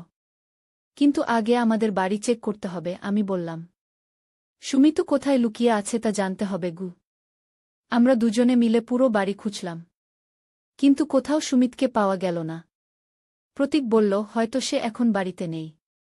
বাইরে গেছে। কিন্তু ফিরে আসবে। আমরা ঠিক করলাম আমরা অপেক্ষা করব। যখন সুমিত ফিরবে আমরা তাকে ধরব। প্রতীক প্রতিটি দরজা, জানালা চেক করল। সবকিছু লক করা হলো। আমরা অপেক্ষা করতে লাগলাম। রাত হয়ে গেল। আমাদের ঘুম আসছিল না। হঠাৎ আবার সেই শব্দ। কেউ হাঁটছে। প্রতীক আমার হাত চেপে ধরল। আমরা দুজনেই শব্দের দিকে মনোযোগ দিলাম। শব্দটা উপরের ফ্লোর থেকে আসছিল। প্রতীক আস্তে আস্তে উঠল। সে হাতে একটা বেসবল ব্যাট নিল। আমিও তার পেছনে পেছনে উপরে উঠলাম। শব্দটা সুমিতের ঘর থেকে আসছিল।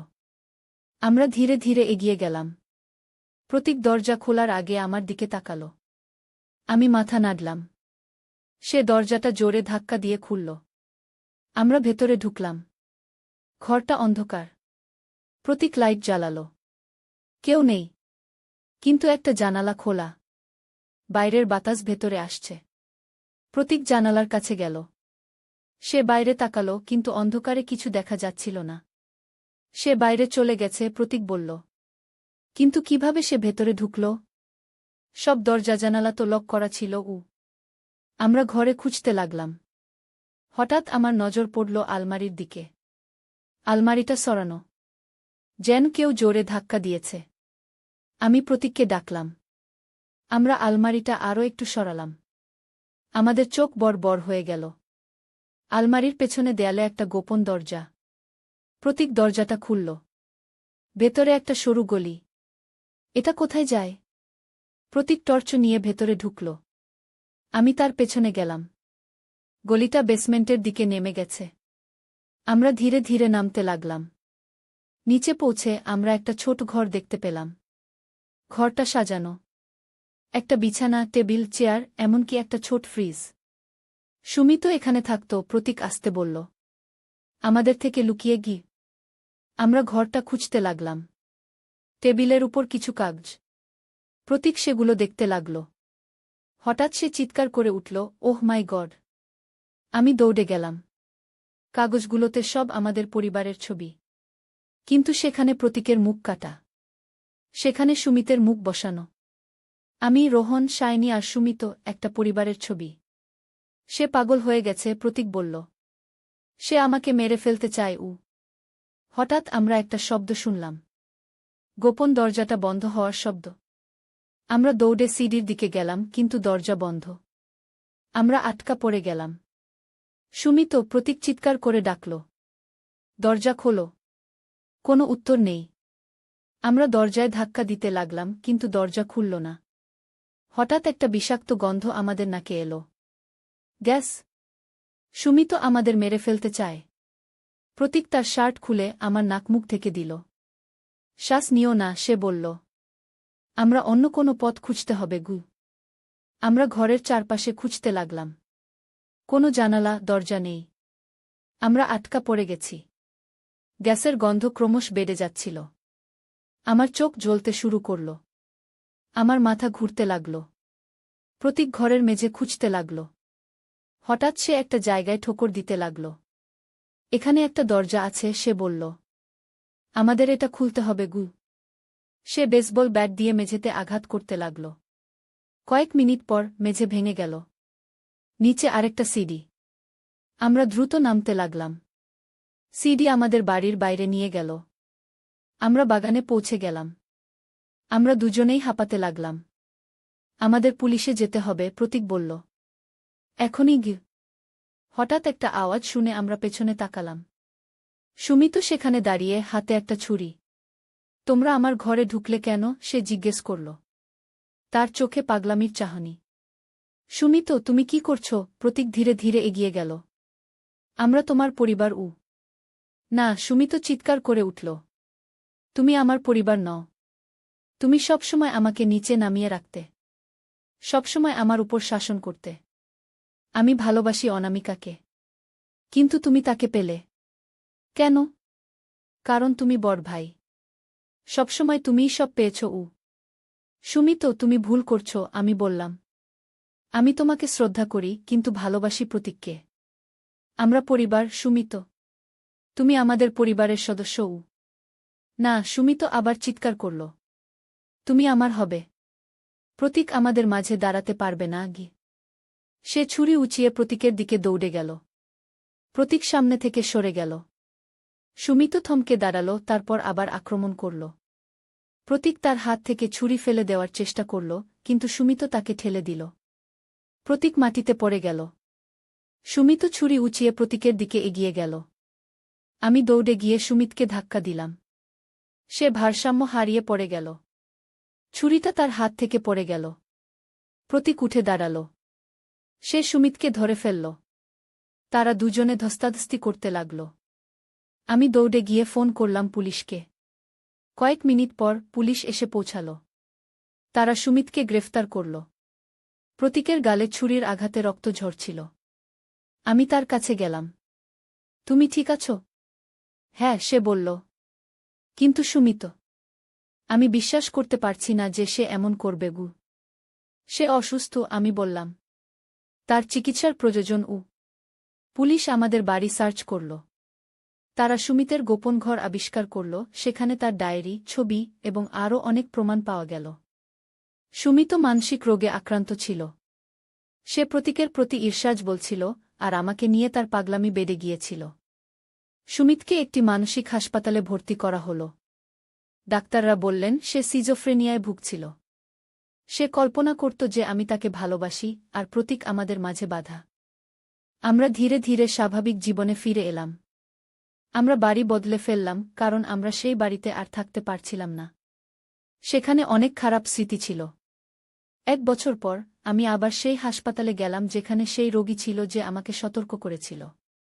আমি তাকে খুঁজতে লাগলাম, কিন্তু নার্সরা বলল সেখানে সেই নামে কেউ ভর্তি হয়নি। আমি তাদের রোগীর চেহারা বর্ণনা করলাম, কিন্তু তারা বলল সেরকম কেউ সেখানে ছিল না। এটা কিভাবে সম্ভব? আমি নিজের চোখে দেখেছিলাম, সে আমার সাথে কথা বলেছিল। আমি রেকর্ড রুমে গেলাম। সেদিনের রেকর্ড চেক করলাম। সেখানে কোনো তথ্য নেই। যেন সে কখনো সেখানে ছিলই না। এই রহস্য আমি কখনো বুঝতে পারিনি। কে ছিল সেই রোগী? কিভাবে সে জানত সুমিতের কথা? কিভাবে সে জানত যে আমি বিপদে? কিছু জিনিস হয়তো কখনোই ব্যাখ্যা করা যায় না। কিন্তু আমি জানি যে কেউই হোক, সে আমাদের বাঁচিয়েছিল। সে না থাকলে হয়তো আমরা সুমিতের পাগলামি সম্পর্কে জানতে পারতাম না, আর ভয়ঙ্কর কিছু ঘটতে পারত। আজ আমরা নতুন জীবন শুরু করেছি। প্রতীক, রোহন, শাইনি আর আমরা আবার সুখী পরিবার। কিন্তু আমি কখনো ভুলব না সেই রহস্যময় রোগীকে, যার মুখে সেদিন আমি আমার ভবিষ্যতের সতর্কবাণী শুনেছিলাম। কখনো কখনো আমার মনে হয় সেই রোগী আসলে আমাদের পরিবারের একজন রক্ষাকর্তা ছিল, যে আমাদের বিপদ থেকে বাঁচাতে চেয়েছিল। আমি এখনো জানি না সে কে ছিল, কিন্তু আমি তার কাছে চিরকৃতজ্ঞ থাকব। কারণ তার জন্যই আজ আমি আর আমার পরিবার সুরক্ষিত। জীবনে অনেক রহস্য থাকে যার উত্তর আমরা কখনো পাই না। কিন্তু এই রহস্যগুলোই আমাদের জীবনকে করে তোলে অনন্য ও অবিস্মরণীয়।